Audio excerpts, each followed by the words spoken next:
Hello fellow Old World inhabitants, and welcome to the second round of the Old World campaign of the gaming Lords Leuven. In this round we are playing Breakpoint, which means that when an army has fallen below 25% of their unit strength, they immediately break and lose. In this round I'm playing versus Amy, who's playing Tomb Kings, and of course I'm playing Demons of Chaos.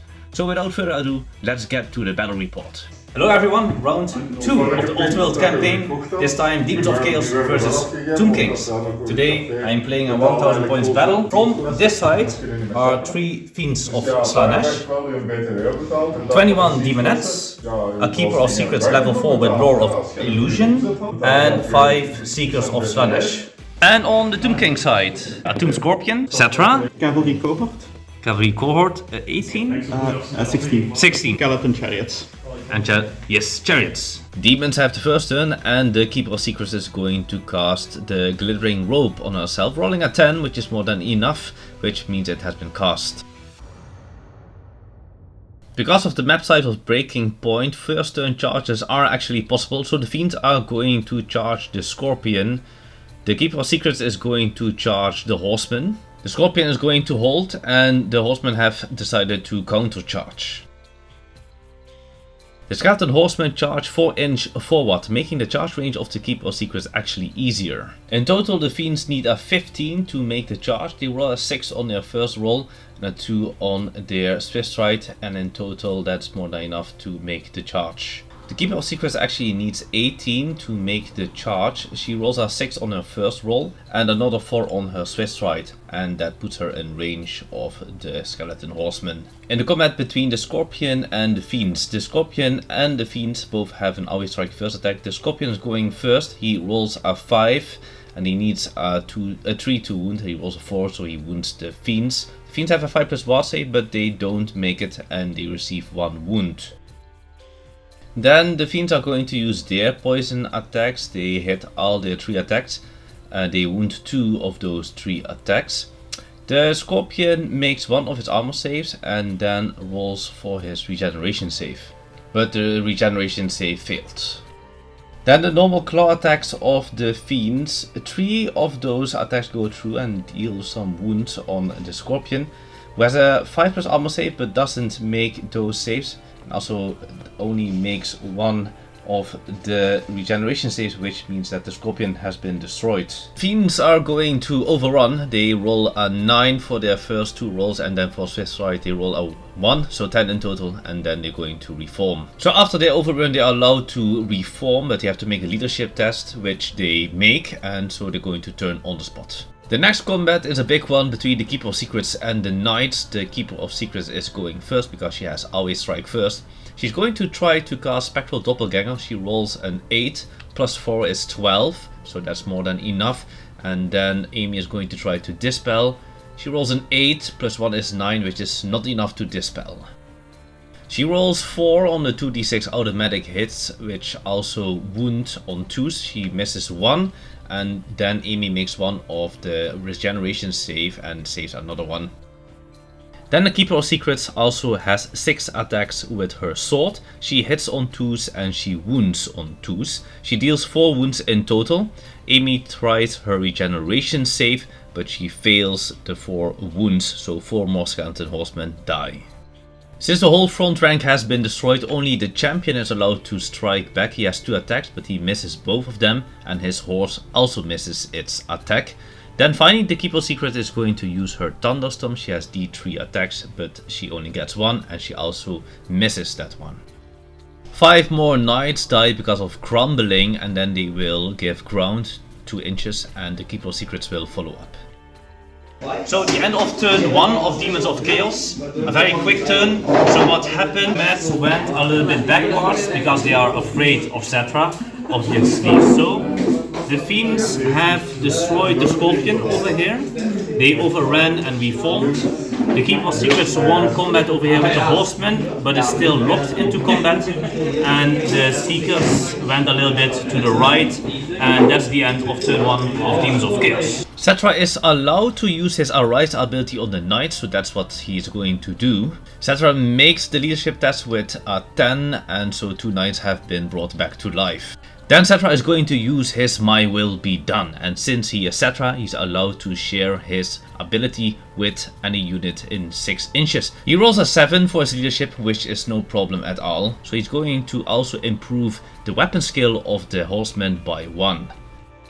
Then Cetra is going to cast Jeff's Incantation of Cursed Blades on himself. He rolls a 6 plus 1 is 7. The Keeper of Secrets is not allowed to dispel, so a Fated Dispel will be used, which is successful, and Jeff's Incantation has been dispelled. Cetra is then going to charge the Keeper of Secrets. Since Keeper of Secrets is in combat, she has to hold. Next up are the chariots. They are going to shoot on the Seekers. They got 6 shots in total and they hit on 5s, making 5 hits. Wounding on 4s. Of those 2, 1 wound comes through, and the Seekers have a 5 plus ward save and they make that one. Cetra has charged the flank of the Keeper of Secrets, and now a duel has been issued by Cetra. The Keeper is going to accept. Cetra has 2 d3 impact hits and they may be re-rolled. Cetra is going to re-roll 1 of those, so 5 impact hits in total. Since these impact hits are magical, the Keeper of Secrets is not allowed to use her ward save against them. Since she has the Warp Spawn ability, she gets 3 wounds. The Keeper of Secrets is going to strike first because she has the strike first ability. She's going to try to cast Spectral Doppelganger. She rolls a 6 plus 4, which is 10. Cetra is going to use a Fated Dispel.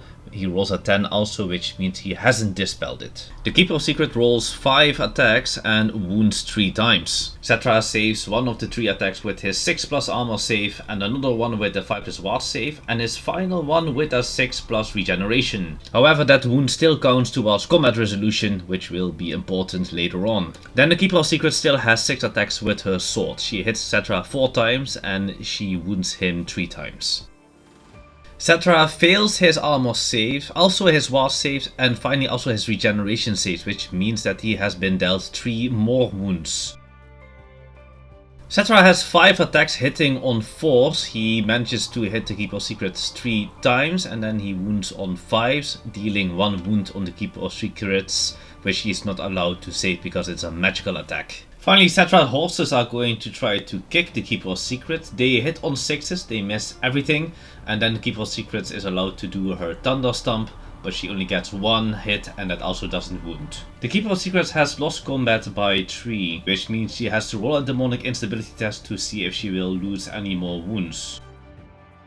So we come at the end of turn 1 of the Tomb Kings. Cetra has charged the flank of the Keeper of Secrets, dealt a lot of wounds, dealt 4 wounds. The Keeper only has 2 wounds remaining. Fortunately didn't lose any more wounds by demonic instability, otherwise, well, she would have died. The Chariots also did some shooting on the Seekers. They dealt 1 wound, but the Seekers saved it. And now we're going to turn 2 of Demons of Chaos. The Keeper of Secrets is going to try to cast Glittering Robe, but rolls a double 1, which means it's a miscast. She has rolled a 7 on the miscast table, which means she gets 1 hit at the only wounds on a 6. The Keeper rolled a 1, so she doesn't get any wounds.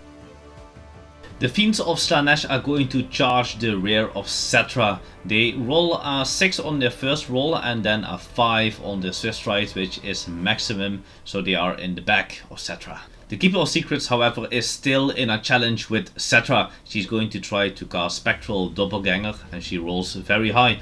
Only by rolling double 6 can Amy dispel Spectral Doppelganger, but she does not, so it has been cast. So now we're going to see how many hits the Keeper of Secrets is going to get. She rolls double 6, which is maximum 12 hits, and 8 of them wound.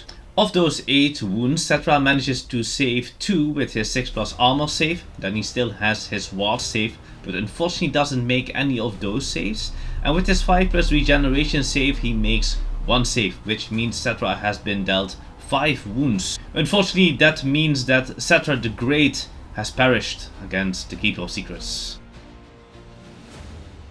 2 more skeleton horsemen die due to combat resolution, and then they will give ground and the Keeper of Secrets is going to follow up.